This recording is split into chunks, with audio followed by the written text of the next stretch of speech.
Hello class. Welcome back बच्चों। लो पहले बच्चों स्टार्ट करते हैं केस स्टडीज। बेटा 5 से 6 केस स्टडीज कल रह गई थी। आज फटाफट से वो केस स्टडीज करके चैप्टर खत्म करते हैं और बेटा फिर हम एक नया टॉपिक शुरू कर देंगे चैप्टर नंबर 3 का। ठीक है जी। और वो सब सामने देख रहे हैं मेरी तरफ। बेटा केस स्टडी नंबर 8 कर रहे हैं, 7 तक कल कर ली थी। रिक्वायरमेंट सबसे पहले पढ़नी है। Identify and explain the principle of insurance which has been violated in above case. कौन सा प्रिंसिपल ऑफ इंश्योरेंस तोड़ा गया, वायलेट हुआ है बेटा, ये बताना है आपको। पढ़ते हैं। कहता है Jeevan insures his property worth ₹10 CR with two insurers AIG limited and MetLife limited for 6 crore and 4 crore respectively. Jeevan के पास कोई प्रॉपर्टी है बेटा 10 करोड़ की, दो अलग अलग इंश्योरर से उसने प्रॉपर्टी को इंश्योर करा है, एक से 6 करोड़, दूसरे से 4 करोड़। कहता है due to an earthquake the actual damage cost to Jeevan properties 3 CR। Earthquake आया, 3 करोड़ का नुकसान कर गया। कहता है he filed a claim for 3 CR against each of the insurance company. बाबू उसने 3 करोड़ का क्लेम दोनों इंश्योरेंस कंपनी को अलग अलग फाइल कर दिया, 3-3 करोड़। सही क्या बाबू? Insurance is not the contract of making profit. इससे भी पैसा बनाना चाह रहे हो आप, क्या होगा? ये दोनों मिलाकर 3 करोड़ देंगे। कौन सा प्रिंसिपल तोड़ा है आपने? Principle of contribution. इधर देखना सर, आपको नुकसान हुआ है 3 CR का। 3 CR मिलेगा पर दोनों मिलाकर देंगे कंट्रीब्यूट करके। कैसे? In the ratio of premium, in the ratio of policy amount. बाबू 3 करोड़ रुपए देने हैं, 10 करोड़ में से 6 करोड़ का प्रीमियम, 6 करोड़ की पॉलिसी AIG लिमिटेड से करा रखी है आपने। और ऐसे ही बेटा 10 करोड़ में से 4 करोड़ बाबू आपने किससे करा रखा है? मेटलाइफ लिमिटेड से। टोटल 10 करोड़ है, 10 करोड़ में से 6 करोड़ एक कंपनी से करा रखा है, मतलब 60%। तो ये 60% ही लॉस देगी आपको, 60% ऑफ दिस। ऐसे ही बेटा टोटल में से 4 करोड़ एक कंपनी से करा रखा, मतलब 40% एक से ही इंश्योर करा रखा है, 40% लॉस देगी वो। मिलाकर कितना मिलेगा बेटा? 3 ही करोड़ मिलेगा। यही था ना प्रिंसिपल ऑफ कॉन्ट्रीब्यूशन। कोई दिक्कत, कोई परेशानी तो नहीं? ठीक है बात, आगे बढ़ते। बाबू नेक्स्ट वन, नेक्स्ट केस मैंने कल ही कह दिया था, प्रिंसिपल ऑफ इंश्योरेंस पे बहुत ज्यादा केस है। अगर 13-14 केस है के लिए 7-8 प्रिंसिपल ऑफ इंश्योरेंस पर है। पढ़ते हैं बेटा केस स्टडी नंबर 9। बेटा पढ़ना जरा। Requirement identify and explain the principle of insurance which has been violated in a case. कौन सा प्रिंसिपल ऑफ इंश्योरेंस तोड़ा गया? पढ़ो जी। Subhash factory catches fire due to an electric short circuit. However, Subhash does not take any action to stop the fire. Neither does he call up the nearest fire station. बाबू सुभाष की factory को आग पकड़ ली है और उसने क्या करा? आग को रोकने की कोई कोशिश नहीं करी, ना ही नियरेस्ट फायर स्टेशन पे भी कॉल करी। Instead, he remains inactive and watches his factory burn, thinking that why should he be worried when he has taken a fire insurance for the factory? वो ये सोच रहा है मैं क्यों टेंशन लूँ, मैंने तो फायर इंश्योरेंस ले रखा है, इंश्योरेंस कंपनी अपने आप जाने उसने क्या करना है। कहता है later on he is denied any claim of loss by the insurance company. Later on insurance company ने पैसे देने से मना कर दिया।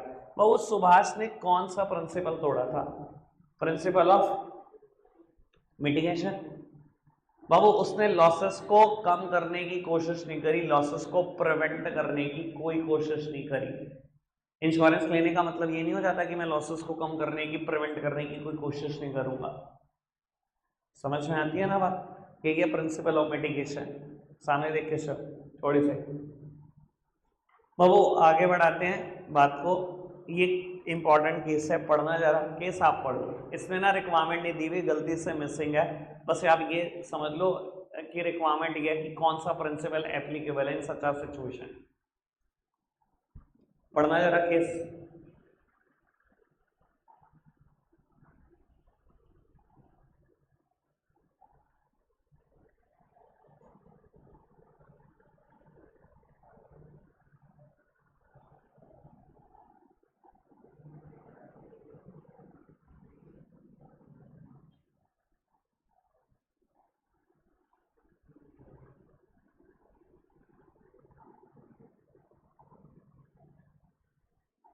बाबू कौन सा principle applicable in such a situation?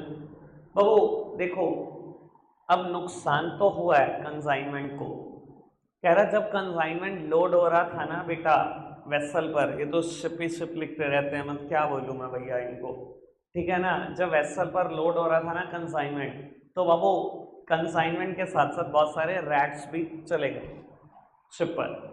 अब वो कहते हैं शिप पर भी उन्होंने हॉल कर दिया, जिसकी वजह से वाटर आ भी गया और नुकसान हो भी गया। बाबू देखो, ऐसी सिचुएशन में ना इंश्योरेंस कंपनी हमेशा अप्रोक्सीमेट कॉस्ट को देखती है कि एप्रोप्रिएट कॉस्ट से ही नुकसान हुआ भी है या नहीं। ऐसा भी हो सकता था बेटा, मैं आपको बता देता हूं कि कंसाइनमेंट के साथ जब बेटा रैट्स आए तो उन्होंने कंसाइनमेंट को भी नुकसान पहुंचाया होगा। ऐसा नहीं हो सकता सर वेसल को ही नुकसान पहुंचाया होगा, कंसाइनमेंट को भी तो नुकसान पहुंचाया होगा। अब मान लो बेटा रैट्स ने कई चीजें अपने दांतों से कुतर कुतर के खराब कर दी, ठीक है जी, और बाद में बेटा पानी से भी नुकसान हो गया। इन such a situation insurance company को देखना पड़ेगा ना कि पानी से कितना नुकसान हुआ और रैट्स ने कितना नुकसान करा। जितना पानी से नुकसान हुआ सिर्फ उसी के पैसे मिलने वाले हैं आपको। और ये चीज असेस कौन करेगा? बाबू इंश्योरेंस कंपनी क्लेम देती नहीं बिना सर्वेयर के। सर्वेयर आएगा, विजिट करेगा, सब कुछ चेक करेगा, अपनी रिपोर्ट बनाएगा, उसके बाद सोचना क्लेम। समझ में आती है बेटा बात? कोई दिक्कत कोई परेशानी तो नहीं? आगे बढ़ जाए, चलो जी। बाबू इसका आंसर आप करो, पढ़ना फटाफट से, रिक्वायरमेंट पढ़ना और फिर केस।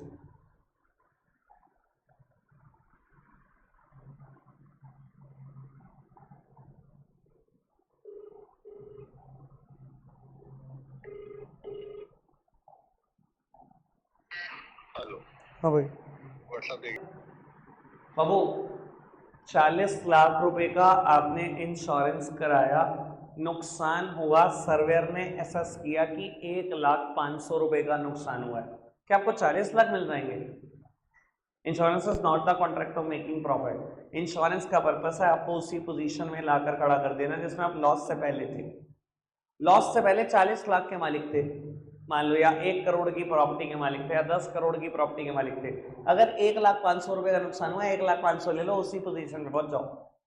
ऐसा नहीं होगा कि आपने पॉलिसी अमाउंट 40 लाख के लिए रखी है, नुकसान 1 लाख का होगा, 40 लाख मिल जाएंगे। इंश्योरेंस से पैसे थोड़ी कमा सकते हो बेटा, सिर्फ उसी पोजीशन में वापसी पहुंचाया जा सकता है जिसमें लॉस से पहले थे, प्रॉफिट नहीं बनाया जा सकता। कोई दिक्कत कोई परेशानी तो नहीं? आगे बढ़ सकते हैं बाबू?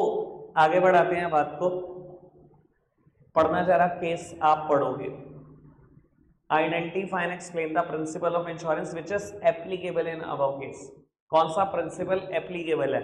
3 लाइन पढ़ना।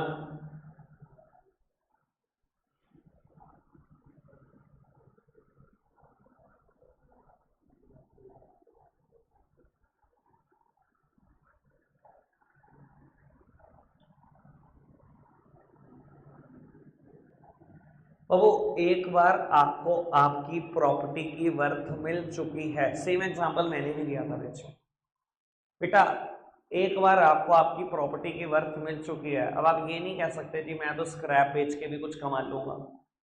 प्रिंसिपल ऑफ सबरोगेशन, बेटा आपने अपने घर का इंश्योरेंस कराया फायर के अगेंस्ट 50 लाख रुपए, पूरा घर जल के राख हो गया, 50 लाख आपको मिल भी गए। अब आप ये कहोगे अच्छा घर के अंदर पड़ा हुआ एक सामान लोहे का था, ये अभी भी स्क्रैप के भाव बिक सकता है, 40 रुपए किलो 30 रुपए किलो बिक सकता है, तो मैं इसको भी बेच के कुछ कमा लेता हूँ। एक बार बेटा आपको आपकी प्रॉपर्टी की वर्थ मिल चुकी है, अब ये प्रॉपर्टी बेटा ऑटोमेटिकली इसकी ओनरशिप इंश्योरेंस कंपनी को ट्रांसफर हो चुकी है। कोई कहे कि ना कहे? हैं? हाँ लैंड तो उसी की रहेगी, लैंड कैसे जा सकती है? नहीं भाई कैसी बात कर रहा है, आपने इंश्योरेंस घर फायर के अगेंस्ट लिया है, घर के सामान का होता है, बिल्डिंग का नहीं होता इंश्योरेंस, लैंड का नहीं होता। हाँ जी, कोई दिक्कत कोई परेशानी तो नहीं? आगे बढ़े बाबू, क्वेश्चन नंबर 13। अब बाबू प्रिंसिपल ऑफ इंश्योरेंस खत्म हो चुके हैं, एक दो केस स्टडी एक्स्ट्रा हैं, पढ़ो। कहता है identify the type of services is being provided by Tata sky. बाबू कौन सी type of service Tata sky देता है, इसके लिए मुझे केस पढ़ने की जरूरत नहीं है बेटा। D2H सर्विसेज, हमने टेलीकॉम सर्विसेज पढ़ी थी बेटा 5। यहाँ पहली सर्विस थी सेल्यूलर मोबाइल, और मैंने आपको एक आता, बताओ मैं मोबाइल के बारे में बताऊँ आपको, आपको सब कुछ पता है। वहाँ केबल सर्विस भी थी, DTH सर्विस भी थी, VSAT भी थी, ठीक है ना जी। आगे बढ़ाते हैं। तो बाबू ये D2H सर्विस है, D2H का मतलब होता है डायरेक्ट टू होम। बाबू मैंने कंपैरिजन भी किया था टाटा स्काई की सर्विस का और केबल की सर्विस का, कि बारिश आने पे टाटा स्काई बंद हो जाता है, केबल नहीं बंद होता, याद है ना बेटा, बात करी थी। आगे बढ़ाते हैं। कहता है explain briefly any 2 other telecom services available in our country. हमारी कंट्री में 2 और कौन सी टेलीकॉम सर्विसेज अवेलेबल है, हाँ बता दो। सेल्यूलर मोबाइल लिखो, केबल सर्विस लिखो, सबसे आसान, ठीक है जी। आगे बढ़ते हैं बेटा। बाबू मुझे लगता है शायद लास्ट केस है, नहीं इसका एक और है, छोटे छोटे केस हैं बस, 2 और खत्म। How is registered post different from an ordinary mail. बेटा रजिस्टर्ड पोस्ट ऑर्डिनरी मेल से कैसे डिफरेंट है, मैंने ना बैच में बेटा एक दिन समझा चुका हूँ, सिर्फ मैं रिवाइज कर रहा हूँ बेटा। ऑर्डिनरी मेल, ऑर्डिनरी चिट्ठी कैसे डिलीवर होती है इंडिया में, मैंने बताया था आपको। पोस्टमैन लेके निकला, रास्ते में भेज दिया, हो गया डिलीवर। उनको कोई है ही नहीं बेटा कि मेरे को किसी की मजबूरी हो सकती है, किसी की काम की चिट्ठी हो सकती है, किसी के काम का कोरियर है, मुझे घर तक छोड़ के आना है। बाबू रजिस्टर्ड पोस्ट में क्या होता है, स्पीड पोस्ट में क्या होता है बेटा, जिसका नाम लिखा हुआ है उसी को पोस्ट देनी है, साथ में एक्नॉलेजमेंट लेकर आना है, आपको साइन लेकर आना होता है आपने किसको डिलीवर किया है, ठीक है ना। तो बाबू स्पीड पोस्ट के साथ, रजिस्टर्ड पोस्ट के साथ ये शॉर्टी रहती है कि डिलीवर होंगे ही होंगे, कोई रोक नहीं सकता। ऑर्डिनरी पोस्ट के साथ कोई शॉर्टी नहीं है कि डिलीवर होंगे या नहीं होंगे, ठीक है। ये बात मैंने मैच में पहले भी डिस्कस की है। उसके बाद कहता है explain briefly any 2 other postal services available in our country. कौन सी 2 और पोस्टल सर्विसेज हमारी कंट्री में अवेलेबल है। बाबू बहुत सारे पोस्ट ऑफिस सर्विस देता है, किसी भी का भी नाम लिख देना, वो आपकी इच्छा है। एक पासपोर्ट फैसिलिटी की हमने बात पढ़ी हुई है, एक वेस्टर्न यूनियन मनी के साथ कोलैबोरेशन पड़ा हुआ है, फाइनेंशियल फैसिलिटी भी पड़ी हुई है। Post office saving bank account FD RD खोलता है। इसके अलावा बाबू 3 बातें और पढ़ी थी, PPF किसान विकास पत्र, और बेटा NSC नेशनल सेविंग सर्टिफिकेट। तो बाबू पोस्ट ऑफिस फाइनेंशियल फैसिलिटी भी देता है, स्पीड पोस्ट भी देता है, पासपोर्ट की भी फैसिलिटी उनके पास है, उनका भी कोलैबोरेशन है वेस्टर्न मनी के साथ, ठीक है ना जी। कोई भी 2 लिख देना जो आपकी इच्छा हो। चलो जी, आज का लास्ट के चैप्टर खत्म होएगा, उसके बाद में एक नया टॉपिक स्टार्ट करूंगा चैप्टर 3 से। पढ़ते हैं बेटा। What is banking over internet known as. Banking over internet known as E banking. E banking बाबू कहते हैं इसके 4 एडवांटेज भी लिख दो बैंकिंग ओवर इंटरनेट के। बाबू मैंने आपको 4 याद कराए थे, ठीक है ना जी, इसलिए याद कराए थे बेटा। और उसके बाद लास्ट वन नेफ्ट क्या है, नेशनल इलेक्ट्रॉनिक फंड ट्रांसफर, सब कुछ बता रखा है, बैचेस में सेटल डाउन होती है ट्रांजैक्शन में, सब कुछ मैंने क्लियर किया हुआ, ठीक है जी। बाबू चैप्टर यहीं खत्म हो जाता है, हम एक नया चैप्टर स्टार्ट कर देते हैं। बाबू चैप्टर का नाम है chapter number 3 private public and global enterprises. Private public and global enterprises.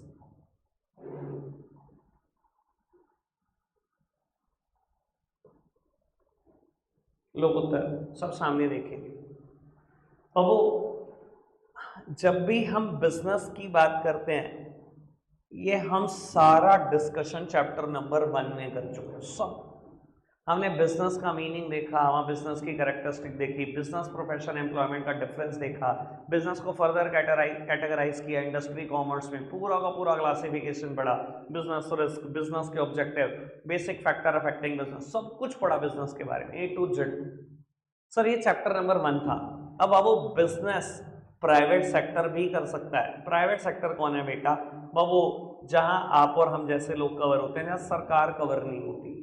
बाबू ये पूरा चैप्टर था चैप्टर नंबर 2। अगर प्राइवेट सेक्टर बिजनेस करेगा तो 5 फॉर्म में करेगा, sole proprietorship, partnership, company, HUF और बेटा कोऑपरेटिव सोसाइटी। बाबू अब मैं पढ़ाने जा रहा हूँ बेटा चैप्टर नंबर 3 की अगर सरकार बिजनेस करे, पब्लिक सेक्टर बिजनेस करे तो कितने तरीके से बिजनेस कर सकता है। ये है पूरा चैप्टर नंबर 3।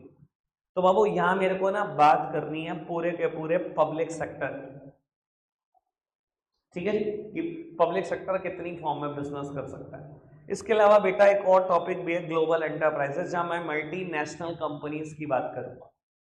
पर बेटा इससे मतलब ये टॉपिक मैं सबसे लास्ट में कराता हूँ, ये सेकंड नंबर पे कराता हूँ, उससे भी पहले मुझे एक और टॉपिक कराना है, ठीक है जी। वो टॉपिक थोड़ा सा काम का है, थोड़ा सा ज्यादा फोकस हो जाओ ताकि हम अच्छे से कर सकें उसको। बेटा आपने कभी ये टर्म सुनी है, new economic policy since 1999? New economic policy since 1991 सुना है क्या? किसने सुनी है? एलपीजी सुना है? वही होती है ये निकम्मा। बाबू न्यू इकोनॉमिक पॉलिसी और न्यू इंडस्ट्रियल पॉलिसी सिंस 1991 एक ही बात है बेटा।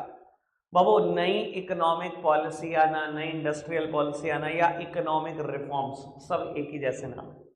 सर 1991 में एलपीजी आया, लिबरलाइजेशन, प्राइवेटाइजेशन एंड ग्लोबलाइजेशन। मुझे नहीं पता आप किस लेवल का पढ़कर आए हो, पर भी जिस भी लेवल का पढ़ के आए हो, जब मैं बातें बोलूंगा तो आपको लगेगा यार हमने कभी ऐसी बातें नहीं पढ़ी, ठीक है ना। मैं बहुत हाई लेवल की बातें करूंगा, प्लीज सामने देखना, बहुत काम का टॉपिक है, ठीक है जी। 2 दिन लेगा है खत्म होने में, आज का दिन और कल का दिन, कल जाकर ये टॉपिक खत्म होगा, सब सामने देख रहे हैं। कल सबको नोट्स मिल जाएंगे इस चैप्टर के, मैं रिटर्न नोट्स दूंगा, ठीक है। बाबू क्यों आया था एलपीजी, कोई किसी को पता है लॉजिक? एलपीजी आया क्यों था?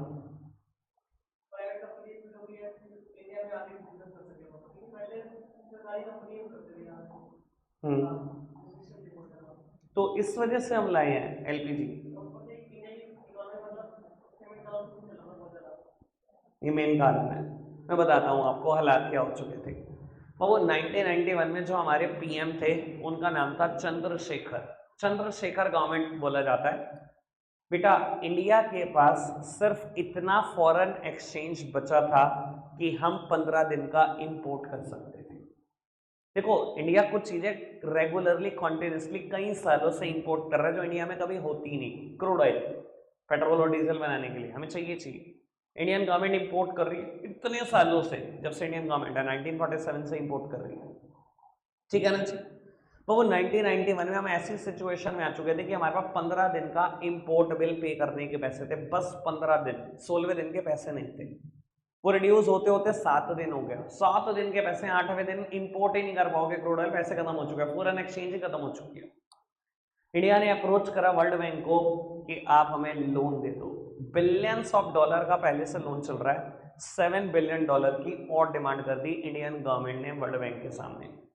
बेटा वर्ल्ड बैंक ने कहा हम दे देंगे लोन, हमें कोई दिक्कत नहीं है, 7 बिलियन का भी और दे देंगे, बट हमारी एक शर्त है, मान लो तभी दे पाएंगे। वो शर्त है एलपीजी ले आओ, लिबरलाइजेशन, प्राइवेटाइजेशन, ग्लोबलाइजेशन ले आओ अगर हमसे लोन चाहिए। तो बेटा हम लाए तो बहुत मजबूरी में थे एलपीजी, बहुत मजबूरी में, लेकिन बेटा इसके बहुत सारे पॉजिटिव इम्पैक्ट हमारे इकोनॉमी पे हुए हैं। देखो कोई भी चीज़ अपने आप में 100% नहीं है, नेगेटिव इम्पैक्ट भी हुए हैं पर पॉजिटिव भी बहुत सारे इम्पैक्ट हैं। जब मैं इनके बारे में बताऊंगा तो धीरे धीरे आपको सब पता लग जाएगा कि इकोनॉमी में क्या हुआ, कुछ पॉजिटिव चीज़ें कुछ नेगेटिव चीज़ें सब बताऊंगा। सबसे पहले बात करते हैं बेटा लिबरलाइजेशन की, और मेरा टारगेट आज मैं लिबरलाइजेशन पूरा कर दूँ। बाबू लिबरलाइजेशन क्या है? बेटा लिबरलाइजेशन का अगर आप डिक्शनरी मीनिंग देखोगे ना तो डिक्शनरी मीनिंग है बेटा फ्रीडम। यार क्या पहले फ्रीडम नहीं थी क्या? नहीं बेटा, इतनी सारी बिजनेस के ऊपर रेस्ट्रिक्शन थी जो वासु ने बोला कि बेटा उसको खत्म करने की जरूरत थी, और रेस्ट्रिक्शन जब आप सुनोगे तो आप हैरानी हो जाओगे। बाबू इंडिया में अगर किसी भी चीज का धंधा करना था, किसी भी चीज का, तो गवर्नमेंट कहती थी टेक लाइसेंस, और इंसान हैरान होता था। मतलब बिफोर 1991 किसी भी चीज का बिजनेस करना हो, आपने कहती मुझे चेयर बेचनी है, गवर्नमेंट कहती थी पहले हमारे से लाइसेंस लो। अब इंसान सोचता है भाई इसमें मैं ऐसा क्या कर रहा हूँ कि मैं नेशनल सिक्योरिटी पे थ्रेट हूँ या मैं कोई सेंसिटिव चीज बेच रहा हूँ, मुझे क्यों कह रहे हो आप लाइसेंस लेने के लिए? पर लेना पड़ता था। और बाबू सरकार महीनों तक लाइसेंस अप्रूव नहीं करती थी। आप खुद समझो, सरकार वेली थोड़ी है, ऑल ओवर इंडिया कितनी रिक्वेस्ट आती होगी लाइसेंस अप्रूव करने की, और उस टाइम तो ऑनलाइन भी सिस्टम नहीं था। पर अब सोचो महीनों 6 महीने रिक्वेस्ट अप्रूव नहीं हो रही और रिक्वेस्ट पड़ी हुई है, तो आप बिजनेस करने कहाँ दे रहे हो भाई? कौन करेगा ऐसी सिचुएशन में बिजनेस? तो सबसे पहला काम जो लिबरलाइजेशन में हुआ, पता है क्या हुआ? Ending of licensing quota except in 6 industries. Licensing quota खत्म कर दिया गया, लाइसेंसिंग खत्म कर दी गई इंडिया से, लेकिन 6 इंडस्ट्रीज आज भी लाइसेंसिंग के दायरे में है।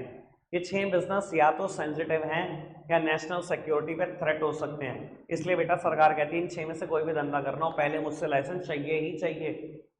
6 का नाम बता देता हूं मैं, लिकर, सिगरेट, टबैको, बिना गए आपको पता है होगा ही होगा। ये चीजें ऐसी हैं जिनको सरकार प्रमोट नहीं करना चाहती। लिकर, सिगरेट, टबैको, आज भी इनका धंधा करना है, लाइसेंस चाहिए। आप किसी भी लिकर शॉप पे देखो, वाइन शॉप पर देखो, लाइसेंस नंबर लिखा होता है, कंपलसरी है, लाइसेंस नंबर लिखा होगा बड़ा बड़ा। फार्मा सेक्टर, आज भी मेडिसिन वाला सेक्टर, कोई भी मेडिकल स्टोर नहीं खोल सकता बिना लाइसेंस लिए, कोई भी नहीं, क्योंकि बेटा इसके आड़ में लोग ड्रग्स तक बेच देते हैं। सर आर्म्स, हथियार, डेंजरस केमिकल, इंडस्ट्रियल एक्सप्लोजिव्स, आज भी बेटा ये धंधे ऐसे हैं जो बड़े सेंसिटिव हैं, जिसके नाम पर नेशनल सिक्योरिटी पर थ्रेट आ सकता है। किसी को भी कहते हैं हथियार बेच लो, किसी भी गली मोहल्ले में, sir obviously it needed a licence. आपको नाम याद नहीं रखने, बस मैं आपको ये बता सकता हूँ कि सबके आज की तारीख में कोई धंधा कर लो लाइसेंस नहीं चाहिए, बस इन 6 में से कोई भी धंधा करोगे लाइसेंस लेके होगा। आज चेयर बेचनी है, किसी को बताना है लाइसेंस चाहिए आपको, उठाओ कल से शुरू कर दो धंधा, किसी से लाइसेंस नहीं चाहिए आपको, ठीक है ना। वो 6 जो सेंसिटिव बिजनेस हैं बाबू, उनके लिए आपको लाइसेंस चाहिए। पहला काम लिबरलाइजेशन में ये हुआ, समझ में आया? लिबरलाइजेशन का डिक्शनरी मीनिंग क्या है? फ्रीडम। बिजनेस को बहुत सारी रेस्ट्रिक्शन से घेरा गया था, फ्रीडम देने की जरूरत थी, वो फ्रीडम दी जा रही है बिजनेस को। 1991 में सच में बिजनेस को फ्रीडम मिली। Ending of licensing quota except in 6 industries. और क्या हुआ बेटा? Freedom in fixation of price of goods and services. बेटा पहले क्या होता था, सरकार किसी के भी बिजनेस में इंटरवेंशन कर लेती थी और कहती थी आपका गुड्स है, मैं बताऊंगी कितने दाम पर बिकेगा, आपकी सर्विस है, मैं बताऊंगी कितने दाम पर बिकेगा। बताओ लोग धंधा करेंगे कैसे?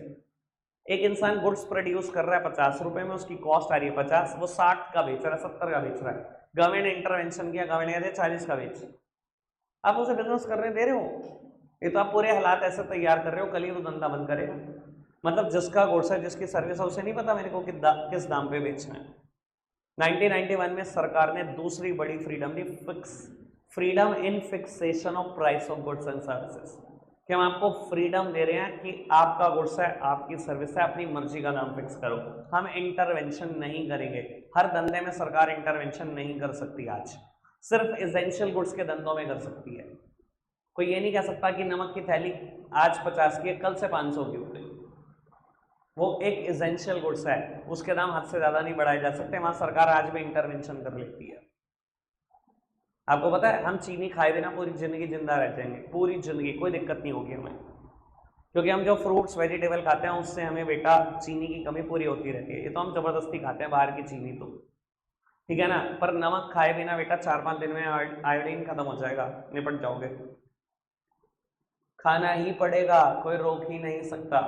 अगर 500 रुपए की भी थैली बिकेगी, अच्छा 5 लाख की बिकेगी, खरीदोगे, अपनी जरूरत को खरीदोगे, समझ में आ रही है बात? तो उसमें सरकार इंटरवेंशन आज भी कर सकती है, ठीक है।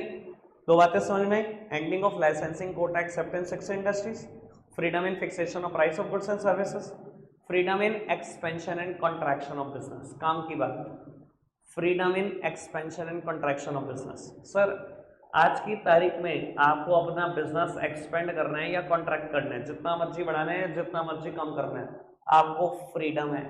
मेरी 3 फैक्ट्रियां में एक और लगाना चाहता हूँ, लगाओ।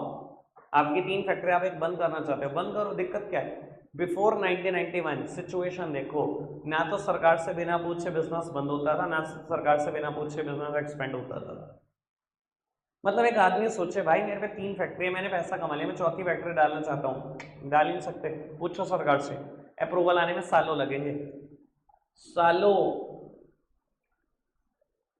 मतलब ये हालात थे सरकार के, कैसे कर लेगा कोई आदमी धंधा। और देखो एक आदमी की 3 फैक्ट्री एक लॉस में चल रही है, वो बंद करना चाहता है, सरकार से अप्रूवल लेनी पड़ेगी फैक्ट्री बंद करने के लिए भी। लॉस वाली फैक्ट्री आपने अप्रूवल डाली, सालों परमिशन नहीं आ रही, लॉस में चलाई जा रहे हो चलाई जा रहे हो। मतलब कोई सर पैर नहीं था, ऐसे रूल्स थे। समझ में आया क्यों इसको फ्रीडम बोलते हैं? क्योंकि तुमने बिजनेस का नाश किया हुआ था। कैसे ही कोई धंधा कर सकता है बेटा, कैसे ही कोई बिजनेस कर सकता है इन सच अ सिचुएशन।